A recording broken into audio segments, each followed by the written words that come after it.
ফারুকীর অস্ত্রোপচার সহ সার্বিক পরিস্থিতি জানালেন তার স্ত্রী তিশা। সংস্কৃতি বিষয়ক উপদেষ্টা মোস্তফা সরোয়ার ফারুকীর অ্যাপেন্ডিক্সের অপারেশন সফলভাবে সম্পন্ন হয়েছে বলে জানিয়েছেন তার স্ত্রী অভিনেত্রী নুসরাত ইমরোজ তিশা। রোববার 17 আগস্ট রাতে নিচের ভেরিফাইড পেজে দেওয়া এক পোস্টে তিনি এ তথ্য জানান।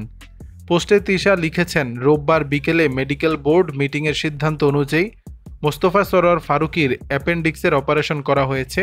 প্রায় 2 ঘন্টার অপারেশন শেষে চিকিৎসকরা জানিয়েছেন অপারেশন সফলভাবে সম্পন্ন হয়েছে, আলহামদুলিল্লাহ। বর্তমানে তিনি পোস্ট অপারেটিভ কেয়ারে পর্যবেক্ষণে আছেন এবং ধীরে ধীরে সুস্থতার পথে এগুচ্ছেন। তার দ্রুত আরোগ্যের জন্য সবার কাছে দোয়া কামনা করছি।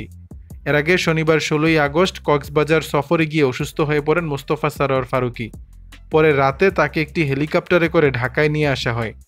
বিষয়টি নিশ্চিত করে কক্সবাজার জেলা সিভিল সার্জন ডাক্তার মোহাম্মদুল হক গণমাধ্যমকে বলেন, ফুড পয়জনিংয়ের কারণে উপদেষ্টা ফারুকীর ডিহাইড্রেশন হয়েছিল, কিন্তু হঠাৎ শারীরিক অবস্থার অবনতির কারণে রাত 9:30টার কিছু পরে শহরের 5 তারকা হোটেল ওশেন প্যারাডাইস থেকে বিমান বাহিনীর অ্যাম্বুলেন্সে করে তাকে ঢাকায় নেওয়া হয়েছে।